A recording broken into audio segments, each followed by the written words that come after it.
This is Dr. Dana Harris. I get to introduce her. You all know because I introduced Dr. Cole and Dr. Johnson that I will literally recommend that you take a class from all of our professors, so I would especially do that with her. You should definitely take Dr. Harris's class. She has been teaching at TED since 2001. She's also an alum. That's right? Okay. Dr. Harris, one of my favorite things about her is she is a professor who thinks like an educator. And she's also an amazing scholar. Her areas of interest are Hebrews and Revelations. The end of the Bible. The end of the Bible, yeah, that's great. She's an excellent Greek scholar. She loves traveling. She loves adventures. She literally has no fear. It's really a delight to talk to her and hear her stories. But one of the reasons that I asked Dr. Harris to come, besides the fact that she is also editor of the Trinity Journal, and she's really good at writing and stuff, but she's someone who knows Trinity and she knows how to write at Trinity. So she's the best person to lead this. So I'm really happy that she agreed to be here. We have handouts for you that are of the outline that she's going through that we'll have you pick up on the way out of the building. Okay, here's Dr. Harris. Welcome. We can also probably figure out a way to get the handout to you electronically as well, so we'll go from there.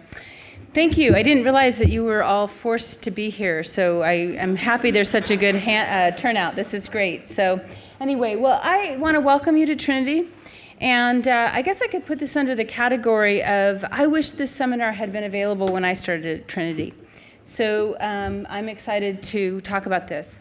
And I do want to just welcome you, but also just to help you to realize that writing, a lot of times people feel nervous about their writing. And if you don't feel nervous about your writing, maybe you should. Because we can always be better at writing. And a lot of times people come into graduate school and they think they should know it all. They think they should have it all figured out. And I just want to encourage you, there is no better time than the present to focus on writing. Okay? No shame if you need help. No shame if you feel like you don't know how to do certain things. Now is the time to learn how to do them. So don't feel like you should be, somehow have this all figured out. If that were true, I wouldn't be here talking about this, okay? So I want to just also point out that the importance of writing is not just because some people are good writers. You may be saying, well, I'm not going into research ministry, so I don't know how to write. I don't really have the need to write well. And I'm going to make the strong claim that if you can write well, you are thinking well, okay? Because really putting things on paper, she points to her screen, who uses paper, but getting things out before you in words actually clarifies your thinking. Okay, that's true for sermons, that's true for PhD dissertations. You just need to get it out there. So that's one thing I want to really stress. The other thing I want to stress is that learning to write well is an investment of time. Okay, it will take time, and I'll give you some clues of things you can do. But I've never met someone who says to me, gosh, I wish I just wrote more poorly. Okay? People don't say that. They don't want to write more poorly. They want to write better. So the investment pays back richly. And more than anything, as I said a minute ago, it pays back in how you think. And thinking clearly, to me, is just such a valuable thing. So often, people can, when they get into a conversation or a debate, they go to a place where they're not thinking clearly, and it really is a detriment to what they're trying to say. So a couple of the ways, just practically before we even look at the outline of ways that you can improve writing, is to find people who write well and read their work. Okay? Everybody's got a different style. This isn't about having the same style. You can have a whole bunch of people who can write well and have very different styles. So it's not about imitating someone else. We don't want you to be someone else. We want you to be you. But learning how to, and there's a wide range, diverse authors who are all good writers. So learning how to write well, first of all, is just seeing it. What does it look like? What does good writing look like? The other thing, as I said before, is consider getting help. The University Student Success Center has a lot of help available. Another option would be something, and I strongly encourage you to take this seriously, form writing groups. Get together with your peers and review each other's papers. I'm part of something that is called the Deerfield Dialogue Group. It's with other faculty members. We meet 4 times a year. It helps that we get free food. But we also review 2 of our papers each time. So throughout the year, 8 papers are reviewed. I love having my peers review my writing. And it just helps to bring up things I hadn't thought about, things that I thought were so clear, so brilliant, maybe not so much. Okay, so it's really helpful. So I would encourage you, find your peers and form groups. If you're in a class together, think about getting your papers done early. I know that's a novel thought. Since 5 o'clock in the morning feels very inspired, it doesn't always read as inspired later on, but it feels awfully inspired. But try to think about maybe the week before your papers are due, getting together and reading or reviewing your papers, okay? You are your own resources. The other thing I would just say too is if you can't do that, and it's 5 o'clock in the morning, at least read your paper out loud. Reading what you've written out loud will catch a whole bunch of things. And if you read it as if you were actually presenting it to someone, it often exposes the errors in logic because you stumble because the point here doesn't flow into the point here. So those are just some quick observations. We're going to talk a little bit more substantively, but just to kind of give you some ideas of things that you can start out with. Okay, a couple of things I want to just talk about that are up here, expectations of graduate level writing. And again, I'm not making any assumptions. For some of you, this will be new. For some of you, you're going to be yawning, okay? Just don't yawn too loudly. But what I want to point out is these are just mechanics of writing. But a lot of people have gone through an educational system where they were encouraged to express themselves more freely than they were encouraged to learn how to write. And the example I always use is that, generally speaking, the really, really good jazz musicians are the ones who know music. They can be creative because they know the rules and therefore they know how to break the rules, okay? If you don't know how to break the rules, if you don't know how to be creative with the rules, then it doesn't usually fly. So that's, again, the idea when you're writing well is not to write like someone else or to be put into a straitjacket. It's to learn how to have the things that are deep within you that you want to say come out in a way that really clearly reflects your thoughts and that others can also follow along. So a basic way to think about a paper that you would be writing for a graduate level, this is kind of old hat maybe, but you need to have a clearly stated thesis.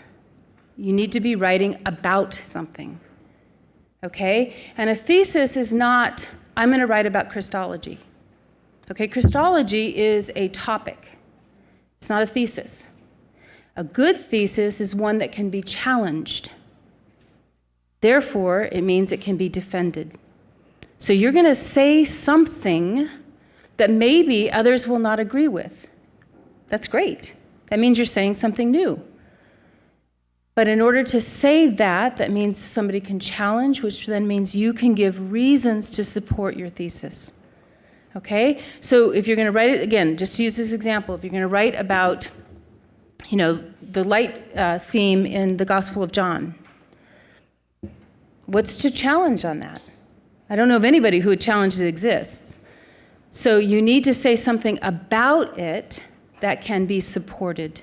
And I've got some resources in a minute that I can show you that will show you what a thesis statement actually looks like. Now, for some of you, again, just so you don't think that I'm only thinking that, this is, everybody's going to go a research track, this is, in essence, the main idea of a sermon. Okay, you might call it a proposition or whatever you want to call it in sermons, but a sermon needs to be about something. Now, sermon styles are very, very different, but that's just to give you a bit of a correlation. You're going to be saying something about a topic that can be challenged, therefore you can give reasons to support it. The importance of an outline. This is something I cannot stress too much. Almost always when I'm reading a paper, and I read sympathetically, I'm an editor, but I still read sympathetically because I want to hear what my students have to say. I can almost always tell whether or not they've had an outline or not, okay? I would say this, spend more time than you can imagine on your outline. If you have a good outline, your paper will basically write itself. If you do not have a good outline, you will go in directions that you didn't anticipate and end up in a dead end. So you actually waste time if you don't have a good outline. A good outline will also begin to help you see where the errors in logic are and where you need to have better transitions.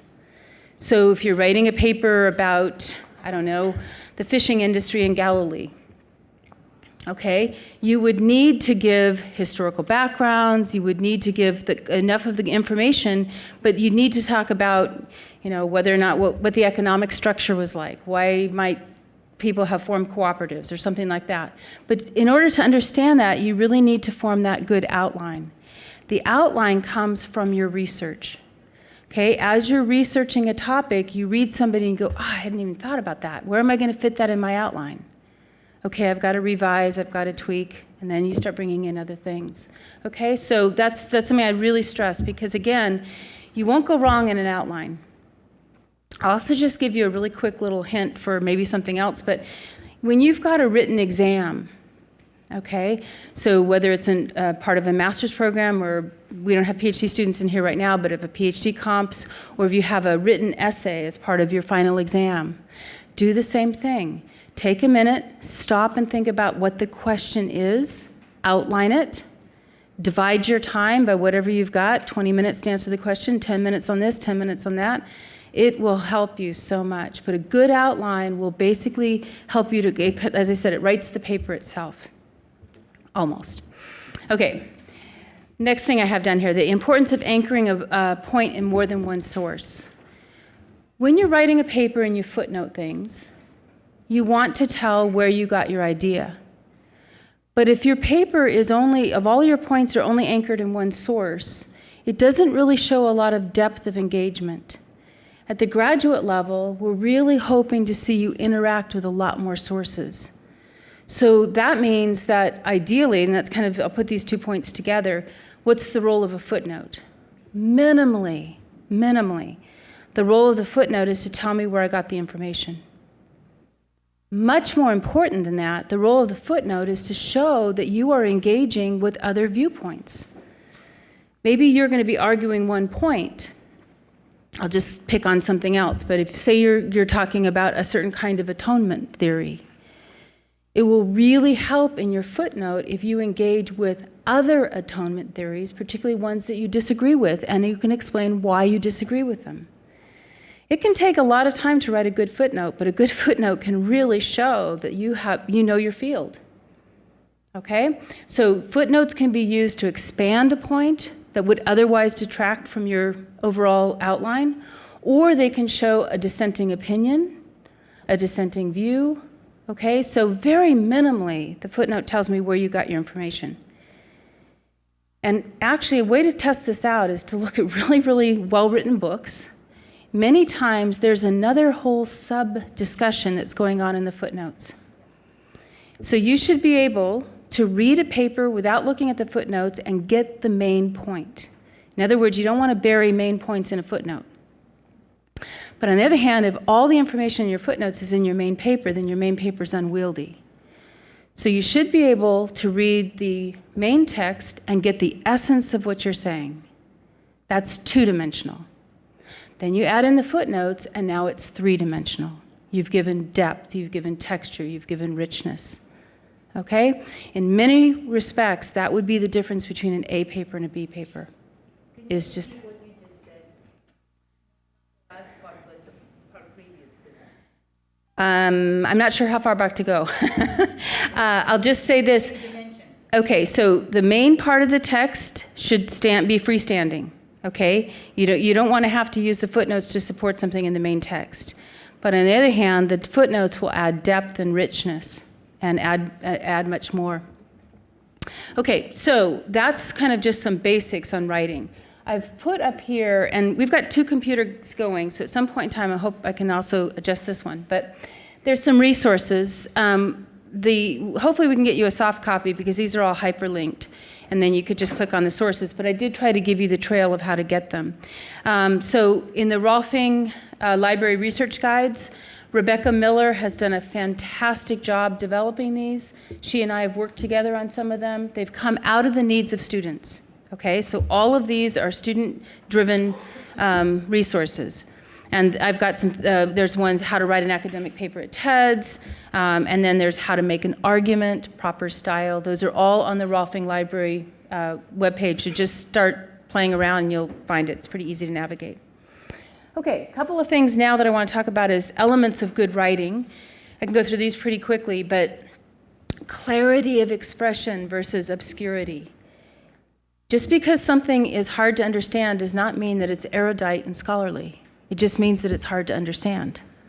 Okay? The most complicated things that you can write about still need to be expressed clearly. I feel very strongly about this. If you know what you're talking about, then you can write about it clearly.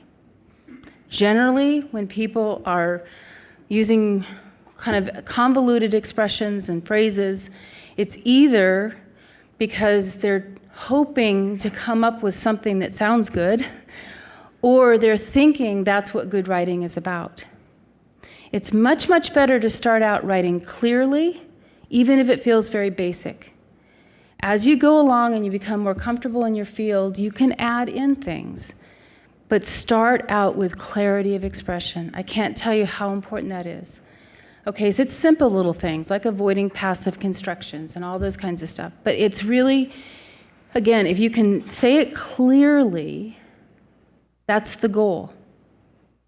And as I said, your own writing voice will develop over time, and you'll have your own style, and you can add in certain things. But if you try to start that way, a lot of times it doesn't work out. I also, let's see, at this point in time, what do I do, just arrows? Aha, okay. Formal versus informal. Okay, this is also a bit of a style question, but obviously what you text and what you put on social media is probably not how you're going to write, at least I hope so. So you do want to kind of make sure there's a difference between formal writing and informal writing. The English language is changing, and the way that people think about writing is also changing. So things that were not acceptable 20 years ago are now acceptable, so it's in a bit of flux. But generally speaking, you want to avoid contracted words, try to spell things out. Often people don't, they're avoiding the use of second person. So if you're writing a paper and you say, you know, in order to understand this, you need to do such and such. Generally speaking, the convention is to say one would do such and such, but some of these things are in flux. However, I've got some resources here that will tell you kind of what are some of the elements of good style to follow.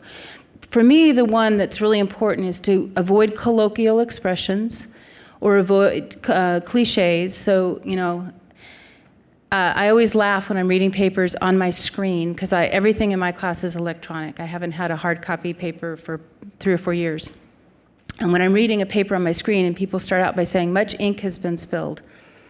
Well, not on my computer, hopefully, but those are tired cliches that you want to avoid, but or even more casual kinds of things. You know, this is a big deal. Okay, that's an informal kind of writing style. Basics of grammar and word choice, again, agreement with subject and verb, just little things like that. The right word. Oh, good, I still have this up.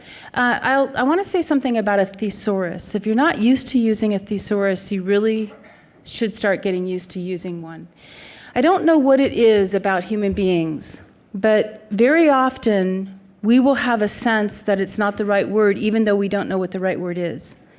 But then you look at a list of choices, and all of a sudden you go, that's the right word. Okay, I don't know what it is about that, but that's a universal experience. So I just encourage you to use a thesaurus, particularly all of us, every single one of us. We have our favorite words that we use over and over and over. So go out on a branch, try something new, and just challenge yourself to start using new words. And a thesaurus will help you. A lot of times it will help you because the word that you're going to choose is more precise.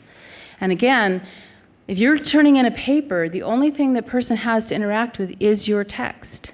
So you want to make sure that text is as accurately reflecting your thoughts as possible. I think a thesaurus is extremely helpful. Also, one of the things that I really harp on a lot, less is almost always better writing. Okay? Streamline, streamline. If you can say something in 10 words and you've got 20 words, then you've got a chance to cut it down. Okay? This summer I was doing some writing for a Baker background, I'm not going to get it right, Baker Illustrated Background Commentary, something like that. And I was writing a series of short articles for that. And so I was writing this article on magic in the New Testament.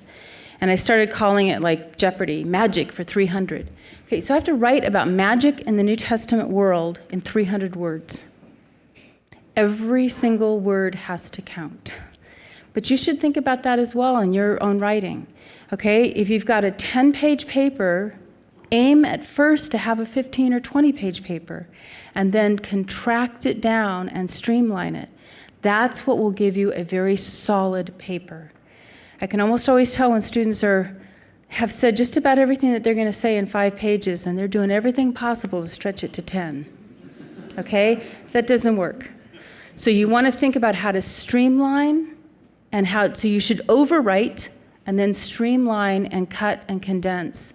And that's when you're really going to end up with something very solid.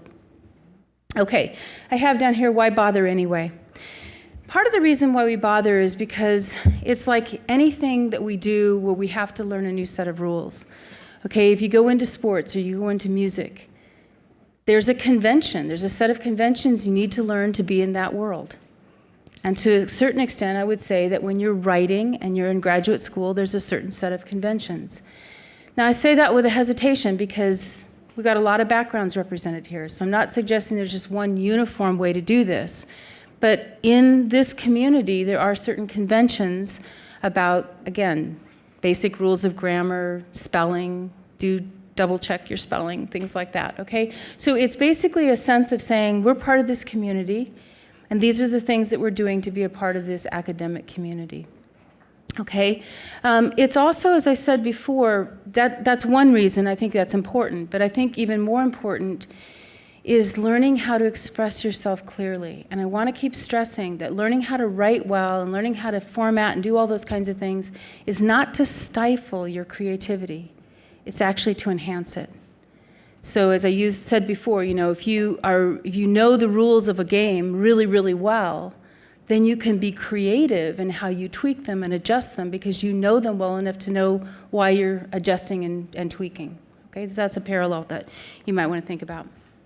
Okay, I've got a bunch of resources up here. Okay, lots and lots of resources. There's one that's highlighted there because it's hyperlinked. It's $2.99 on Kindle version on Amazon. This is an older book, okay, Strunk and White, and it's kind of a classic. Some things are dated, so if you're reading it, you're going to probably go, that sounds a little stilted, and I would agree. But some of their basics will serve you well. Okay, this is a book that's been around for a long time. The 79 edition, the 1979 edition, is even updated. So it came out in the 40s or something. But it's still a classic. So that's one that I would recommend, and particularly when you can get it for $3. That's not too bad. Okay, there's some other ones all of these are helpful. They're all in the library. There's some other things that are on there for research guides, etc. So, okay, the next thing I want to talk about, and this is, you're going to look at the bottom here, it says expectations of graduate level writing, but then when I move the screen, I want to make some larger comments that are not so much at the style level, but maybe a little bit more at the philosophical level. And I want to start out with the difference between graduate level research and Bible study. I am very, very committed to the local church, and I've taught a Thursday night Bible study for 15 years. And the people that I'm teaching are not Bible scholars. Okay, so I'm not saying this as graduate school is better than Bible study. This is not an evaluation. It's just that we need to think differently about how we're approaching our topic. When we're in a Bible study context, there often, and again, I don't want this to sound judgmental at all, but there's often a sense of, here's the text, and what does it mean to me? So what's not there is often, the word that I have up there is distanciation. A sense of, I need to understand the text in and of itself, and then think about that text in its context as to how it applies to me. It's just one extra step, okay? And we need both. We need to be in communities where we're hearing God's word fresh, and we're not trying to analyze it, so we need both. But when we're in graduate school, there's a certain way in which we need to look at the text and really consider the text itself. So there's a couple things I want to say in this regard. What I don't want to communicate, though, is an objectification.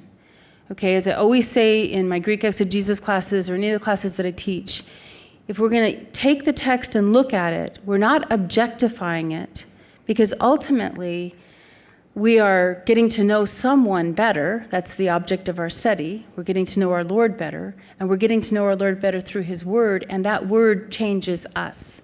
So I don't mean this to sound as an objectification as if we have some kind of a specimen that we're examining, but there is a certain distance that we need to have, particularly when we're approaching the biblical text. And this has to do with things like understanding the biblical languages, the historical backgrounds, looking at scholarly viewpoints. I mean, you may not agree with everyone, but just see what's out there, what people are talking about. I also want to just say that it's a question also of becoming transparent with our own presuppositions. One of the presuppositions we bring to the text, at least you do here at a place like Trinity, is that this is God's word. That's great. That's a presupposition we, as a community, embrace. But there are other presuppositions that we bring to the text that we don't even know about. And it usually has to do with how we fill in the blanks. So when something is not clear in the biblical text, humans just resolve the ambiguity by defaulting to something they know. Well, if we don't know the biblical world and we default to our world, we're likely to make assumptions about the text that won't be accurate. So that's another part of graduate level study, is learning how to identify the presuppositions that we bring to the text that can keep us from hearing the text.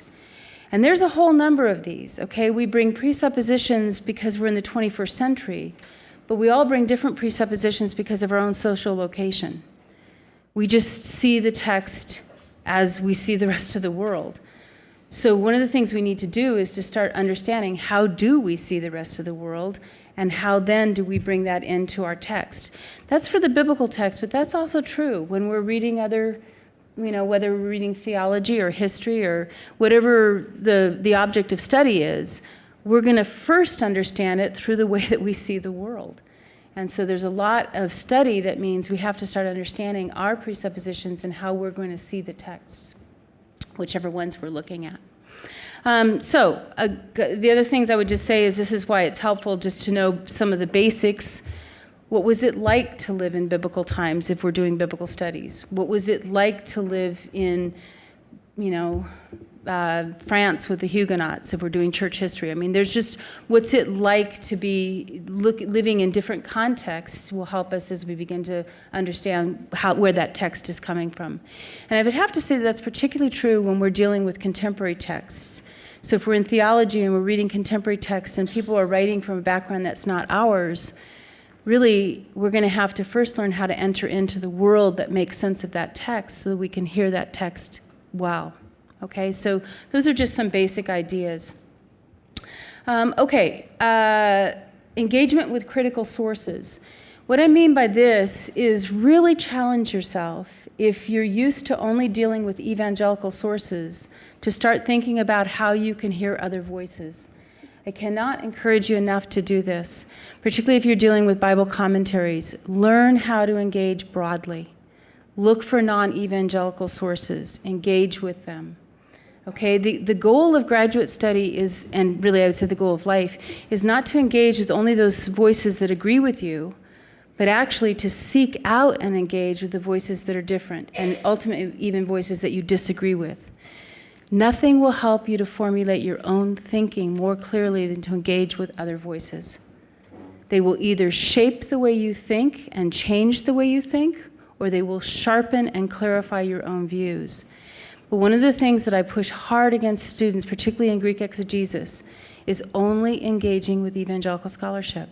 I'm not saying that evangelical scholarship is not good. I hope I'm not saying that, okay? Because at some level, I hope I'm contributing to it. But I am saying we need to hear lots of different voices. That extends when we think about global voices. That extends when we think about people who have different theological backgrounds or viewpoints. But we really want to learn how to engage broadly. And one of the reasons why I would say this is, one, it will make us better scholars and better students and do better work. But two, we're moving into contexts where a lot of the people that we're ministering with are engaging with other voices. So we really need to learn how to do that with charity. And that's something I have not gone into a sermonette on that one, but I could, because I feel very strongly about learning how to engage with a wide range of voices. Okay, the last thing I have down here is standards of presentation and formatting. This we can go through pretty quickly, but this is just really making sure that you are formatting your sources correctly, that you really have done all those little formatting issues. And again, as I said, sometimes students think that professors only care about formatting. Really what I care about is your voice.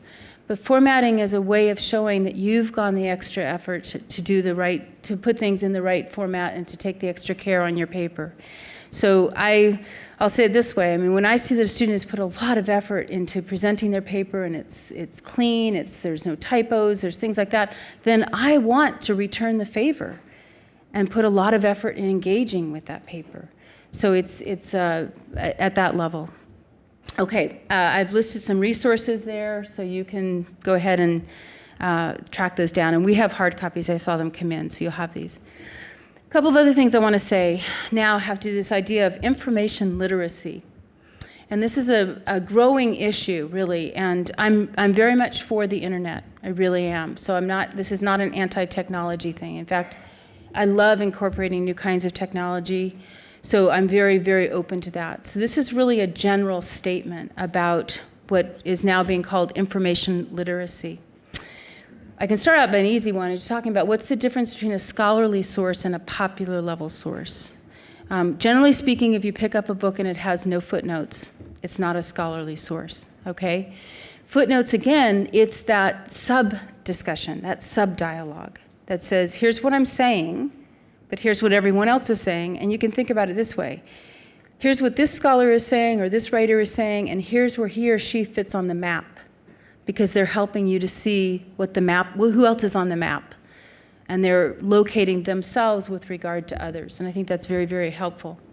Now, scholarly versus popular is not necessarily people. In other words, everything that you read by a particular person is not necessarily going to fit into the scholarly or popular.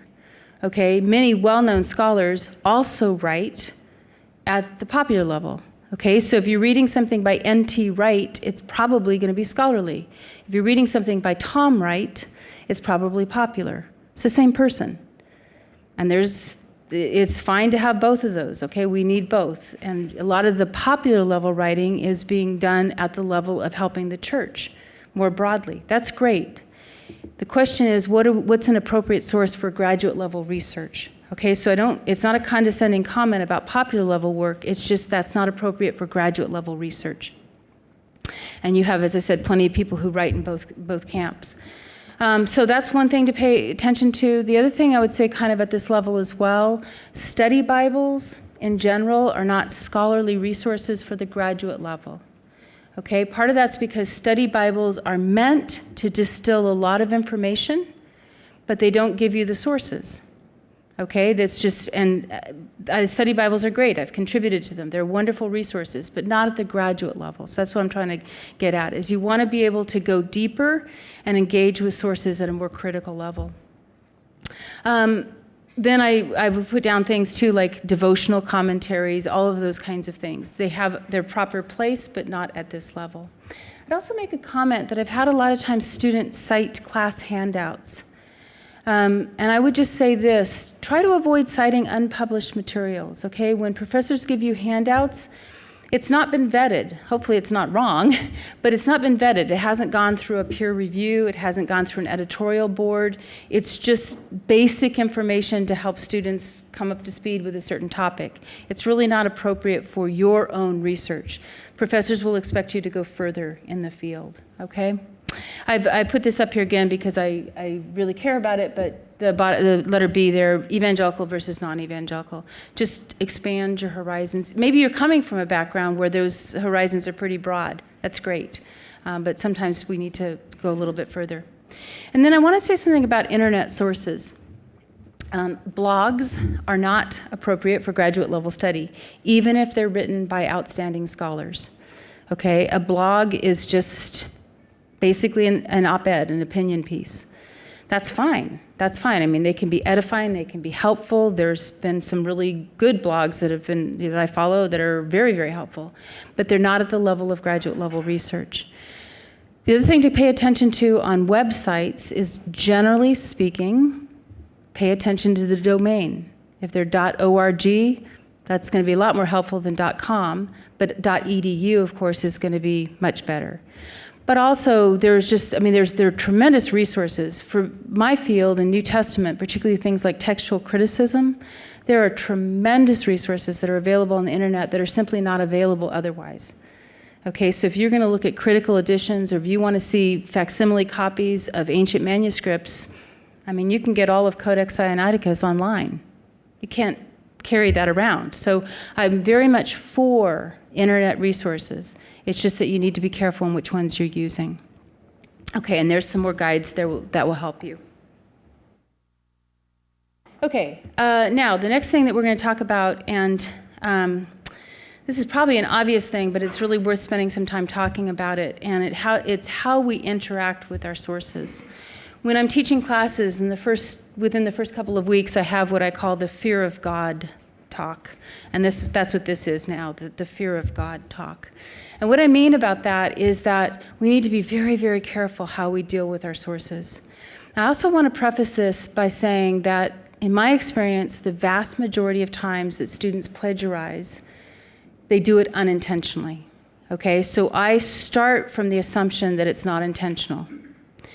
But I spend a lot of time in class teaching students how to avoid plagiarism, so that by the time they get their paper to me, then I'm not thinking as much that it's not intentional, because I spend so much time talking about it, okay?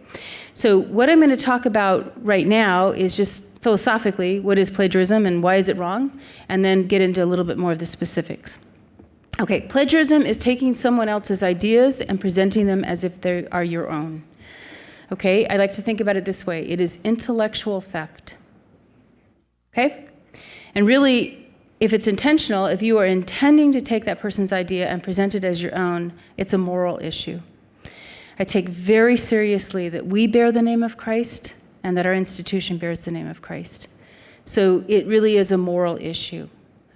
Now, what happens is most students are not intending to plagiarize. So I want to talk a little bit about unintentional plagiarism. Unintentional plagiarism is when you take the exact words from someone and in your footnote tell me exactly the source and the page that you got those from, but you do not put quotation marks around the exact words. In other words, you start out your sentence with your words, and then you end up the sentence with the exact words of the source, but there are no quotation marks to indicate that. Even though you have told me the source and the page, it's still plagiarism, because the quotation marks tell me unambiguously that those are not your words. Okay? That's very important. That's one that I see all the time. Students have just used the words, and they haven't indicated with quote marks. Okay, so it's a good faith effort. And I would just say this, it's better off to quote more. When you first start, and particularly you're first learning a topic, quote more than try to summarize in your own terms. And I'll also say this, I've gotten to the point now when I take notes, I don't take anything other than direct quotations for my notes. Okay, I don't summarize anything. I take direct quotation. If you have dictation software, it's really easy. So my notes on a particular book will consist of 20, 30, 40 quotations, and that's it.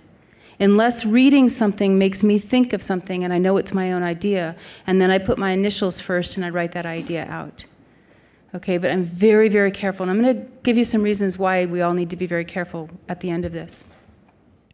So that's one thing that's very important to understand, is you need to have the quotation marks. The other way that students unintentionally plagiarize is they think that if they change, let's say you've got 20 words you really like from a source. If students will often think, if I change 2 or 3 words, now it's mine. No. Okay? Generally speaking, then this, on some of the resources I've linked here, generally speaking, if you can put the original and yours, and it's very clear that you were impacted by the original, that's considered plagiarism. I know this sounds crazy, but plagiarism actually can be one or two words if they are distinctive words. So if a person has invented a term and you use that term and do not give them credit, you can be accused of plagiarism. Okay? So it's basically just disclosure, honesty in what you're doing. Now, here's where the biggest time that I see unintentional plagiarism take place is 3 o'clock in the morning. You've got to get this paper done. You've got all your books around you, and you're madly trying to formulate a paragraph, and you look at this one, and you think, oh, that's a good idea. Then you look over here, and you think, that's a good idea. And then you start to type, and you've got the exact phraseology of your sources in your brain, and that's what's going to come out. You're not intending to plagiarize, but with 5 seconds between looking at a source and typing on your computer is not enough time to digest it and put it in your own words. You will take that turn of phrase, you will take those words and put them right into your paper. Okay? So that's why I really strongly encourage, goes back to some of the things I said before, do your research. And I'll just give you as a little aside too. And this is a total aside, so I'll come back and pick up where I'm coming from. But in order to get the lay of the land, and I'll tell you why I'm making this aside in a minute. In order to get the lay of the land, one of the things students don't often think about is I like to think of it, we live in the age of dictionaries. Okay, we have all of these dictionaries. We have a dictionary of the use of the Old Testament and the New. We have a dictionary on Jesus and the Gospels. We have the dictionary of the Pentateuch, all the IVP series. Those are fantastic resources. There's dictionaries for church history. There's all of these things. If you're writing on something that's brand new to you, I would strongly encourage you to go look at a dictionary article first that gives you the lay of the land. Because what happens when you're researching, the first thing that you read on a topic often has a tremendous influence on how you think about that topic. So you read a book on theology, it's the first time you've looked at a particular issue in theology, and you read that book, it will shape the way that you think and probably have a louder influence than it should. So what I tell students is go to the Anchor Bible Dictionary, go to the International Standard ISBE, International Standard Bible Encyclopedia, go to any one of these dictionary articles. Just get a sense. Good dictionary articles give you a good bibliography. Now you're ready to start doing your research. But now you've got a sense of kind of the whole, 35,000-foot view of a topic. Then you know when you start going in, okay, that I need to pay attention to this, I need to pay attention to that. So the reason why I say that is, again, if you're just taking your notes with the book open and you're thinking it's your own words, that's a real setup for tremendous problems. Okay, so what constitutes plagiarism, how to avoid it, we've talked about that. I do want to just say, though, that now I'm going to say something about intentional plagiarism. Unfortunately, fortunately, I'll start with the good news. The good news, this happens less frequently than unintentional. Okay, so generally, again, when I'm dealing with students and I find plagiarism, I assume that it's unintentional. It doesn't mean there aren't consequences. Okay, there are consequences. Minimally for my students, I let them redo it with some kind of penalty. And the only reason why I put the penalty on there is because I spend so much time talking about it. Okay, at some point in time, it's just not, and I tell students if they want to run a paper by me, I won't read the whole paper, but if they want to say, is this correct? I will meet with them in office hours and we can go over it. Okay, so there's plenty of ways to learn how to do this and to avoid it. So now I'm talking about intentional plagiarism. Sometimes I have felt that students spent more time intentionally plagiarizing a paper than if they had just sat down and written the thing to begin with. Okay? I'm going to give you from my long years of teaching experience, and that includes here and other places, so you cannot track this down to any individual. But some of the more creative ones that I've come up with, this is not to give you a suggestion, but some of the more creative ones I've come up with have been when people have taken Amazon reviews and embedded citations from reputable sources into the Amazon review. So there's coherency, it's all the same voice, because usually you can spot plagiarism when you get out of a paper that's been really hard to read, you get this sterling paragraph of brilliant prose. That's a clue. Okay, so the one that I was kind of, when I finally figured it out, I thought, I'm almost impressed with the effort here. Okay, so it was an Amazon review, and then credible sources were put in at the right place. And those were all footnoted and documented. Okay, it's very easy with the internet and search capabilities to find anything. If a student can find it on the internet, a professor can find it on the internet. Okay? The other one that I thought was really creative was, and again, I'm not saying this with admiration, but was about 5 or 6 different sources that were brilliantly merged together. But once you took those 5 sources out, there was no paper at all. Okay? So things did not go well for those students. And here's usually how I approach things, because for me, the goal is not punitive. I want students to flourish. I want students to flourish in their ministries. But this will not help with flourishing. So generally speaking, what happens is, if I ever ask you if there's anything about your paper that you want to tell me, that's not a good question. So if I have a student and I'm saying, is there anything about your paper you want to tell me? And the student steadfastly says, no, everything is fine. I'll start with the least egregious example and just show something that's really it's not too bad and it's almost borderline, and see how the student reacts. Because what I care about is a redemptive heart. And I'll just keep going. And I've had students where I hit a place that it's just undeniable. And I've had students break down. Absolutely break down. Praise God. Praise God. That's far better to happen in seminary now than to happen later.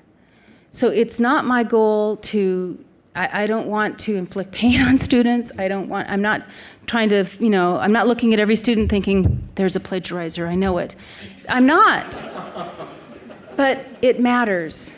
It matters. And here's why it matters. It goes back to what I said a minute ago. It matters how we represent ourselves. Okay? A clean, respectable paper that gets a B is something you can live with the rest of your life. A plagiarized paper that gets an A that you got away with is going to result in what I have actually had happen is students come back to me 5, 10 years later and they, praise God, their hearts are still troubled, but they are troubled. Now, a couple of other things. I'm going to go a little bit broader on this. I have had students come in my office undone in a really almost a spiritual crisis because they heard something in a sermon that they thought was good. And what do people do when they want to find out more? They Google it. And these students have found the entire sermon that was preached by their pastor as if it were his or her own words was plagiarized right off of a website. There is now an issue of credibility that goes deeply, and I've had to have some long, hard conversations with students about that who are undone because they put their trust in a person who is now misrepresenting himself or herself. I think that the case was already mentioned. I think that the case was, they're doing this. I think that the case was already mentioned to you all, but right now, in the New Testament world at least, we're reeling from a really major scholar who has now 3 books that have been taken back by publishers and pulped, which means that the publisher has now said they're out of print, they're going to be destroyed, and they're offering refunds. This one hits close to home because this individual is the second reader on my dissertation committee. Okay? This affects the community. Now, I'm not going to go further on that. I'm going to just leave the statement that has been made alone. But I just want to say that this is not something that's done in isolation. Okay? If you're unintentionally plagiarizing, that means you need information. That means you need coaching. No shame. If you're intentionally plagiarizing, then you are intending to deceive. And even if you get away with it, it destroys the community. Eventually. Okay? So that's why this is the fear of God speech. There's no shame in turning in a paper and getting a C or a B, and it's your best effort. We always want to write at our best, but sometimes we can't. Sometimes we've got a sick kid who's kept us up all night, and we're just not going to be able to get something done. Things happen. Life happens. It's just so much better to be able to live with ourselves and to live in the community with our eyes wide open, meaning we can look anybody straight in the eye and have nothing going on, nothing that we have to deal with. So I hope that I want to leave us with just a Final word, and we'll be out of here in just about a minute or two. A couple of things I want to just say along, I'll start with the negative and end with the positive, okay? I also want to just say this, that one of the things about seminary is it does put us in pressure cooker situations, okay? I will confess to you that when you get out, it gets worse, okay? So if you think, after graduation it's going to get easy, no, wrong. It just gets more intense. But I will say this, that the shortcuts that you're willing to take in seminary will set a path for the shortcuts that you'll be willing to take later in life.